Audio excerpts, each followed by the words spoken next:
find that your bass playing sounds choppy and your bass lines sound disconnected? Well, this is a common problem and I'm going to show you how to fix it in this video, and I'm going to show you how to make your bass lines sound smooth.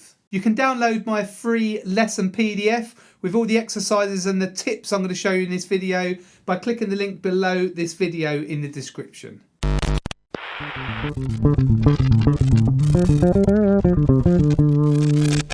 I'm now going to show you how to fix these issues. Tip number one, make sure that you pick good choices for fingering patterns. Now I'm going to show you what I mean. If you're playing, for example, an A major scale, you'd play it like this.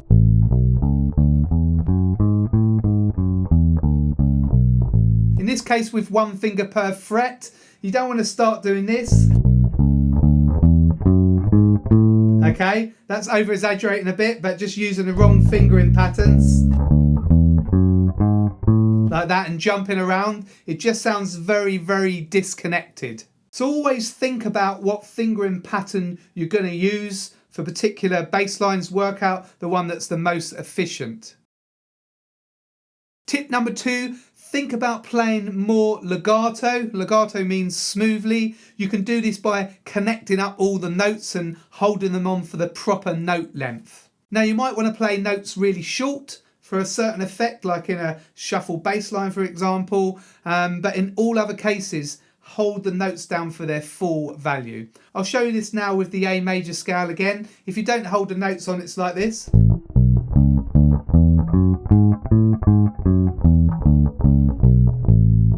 But if you connect the notes, it sounds like this.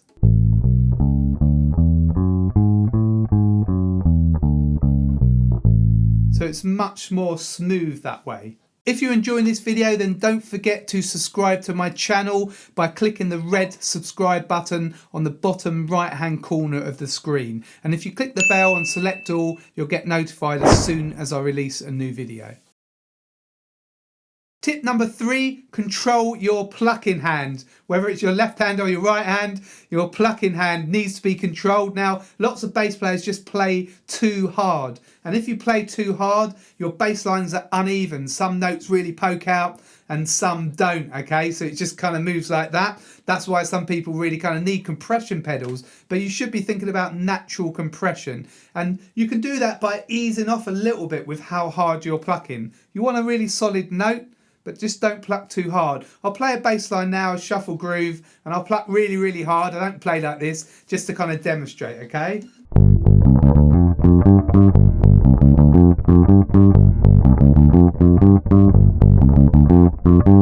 Okay, I'll do the same thing, I'll back off a bit, and you should hear that it's a bit smoother, okay? And the notes are more even.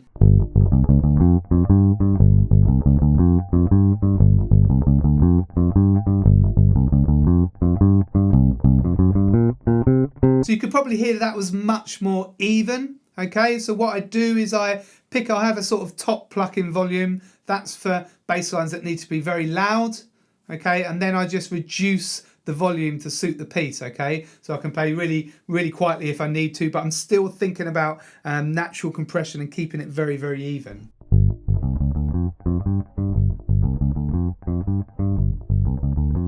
So when I'm playing softly, I'm still making all the notes the same volume. All bass players have slightly different maximum plucking volume, but you can adjust your sound with your amp or your pedal with the gain, okay? So you can experiment. Some people pluck very lightly and just have high gain. I don't go kind of quite that extreme, but you can certainly experiment a bit, and then you can use your gain to crank the volume to where you need it. But this is something that you can experiment with over time. Tip number four, use techniques like pull-offs and hammer-ons to make your bass lines smoother, especially for fast bass lines. Now, if I play that shuffle groove again, we could hammer on some of the notes like these, okay?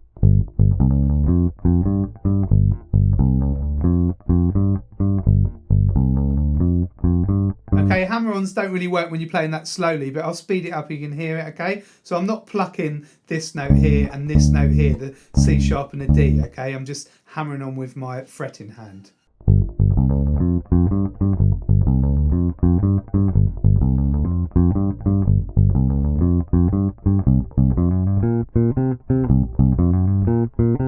you get a slightly different sound that way, but it's good to use if you've got fast bass lines. So if we think about the bass line from Californication by the Red Hot Chili Peppers, that's got a pull off and a hammer on, okay? And you can't really play it, it doesn't sound great if you don't use those techniques.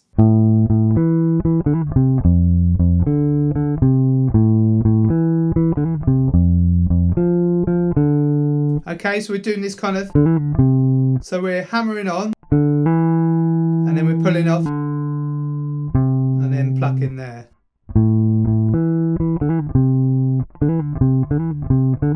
If I try and pluck it,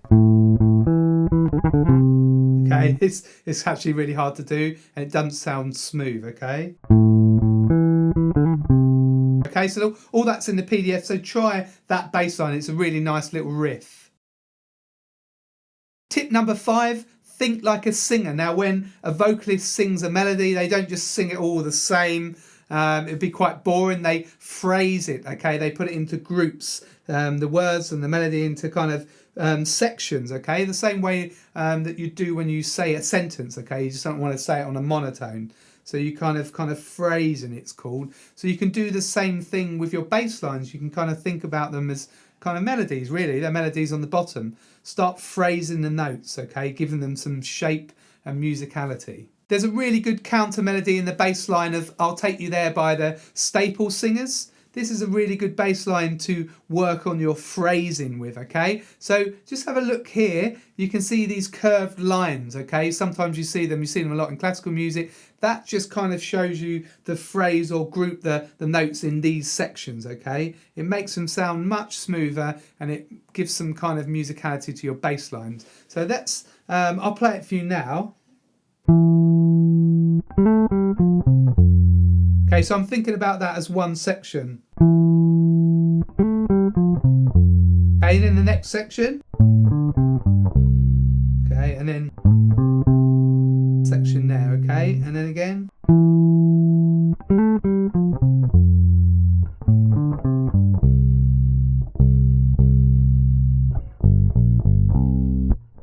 Okay, so a way that you can phrase a certain passage is to kind of just keep this momentum going. Think about playing through the notes rather than just each note like this. Okay, that's kind of playing them really short, but you know what I mean? Just don't think about them as detached notes. Think about the whole phrase, just think about playing through, okay? It's a kind of more of an idea, but it will help you to have some kind of continuity and make your bass line smooth. Okay, so I'm kind of aiming for the end of the phrase.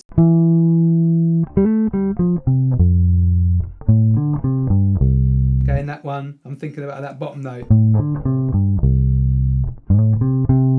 Okay, so think about that when you're playing your bass lines. Don't just treat each note individually.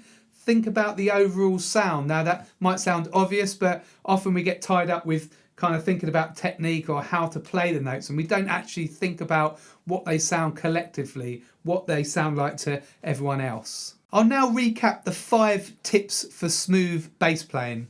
Tip number 1, use efficient fingering patterns. Tip 2, play legato, which means to link the notes up. Tip 3, control your plucking hand and don't pluck too hard. Tip 4, use hammer-ons and pull-offs. Tip 5, think like a singer and phrase your bass lines. So try these tips next time you're playing a bass line. Download the free PDF, you've got the exercises on there and the 5 tips as well, just so you can kind of refresh them. I'd love to hear what you thought of this lesson, and if you've got any other areas of bass playing that you need help with, let me know by leaving a comment below this video. And if you felt you got value out of this lesson, you can always buy me a coffee. The details are on the screen here, or you can click a link below in the description. Also, you can really help me out by liking and sharing this video and subscribing to my channel. Also, don't forget to check out my website, gbshed.com. I've got details of my bass courses and my books in the store, which you can access from the main menu. There's also merch, details of my one-to-one lessons and my bass membership. So that's gbshed.com. This is Greg from Greg's Bass Shed. Hopefully see you very soon in the next video.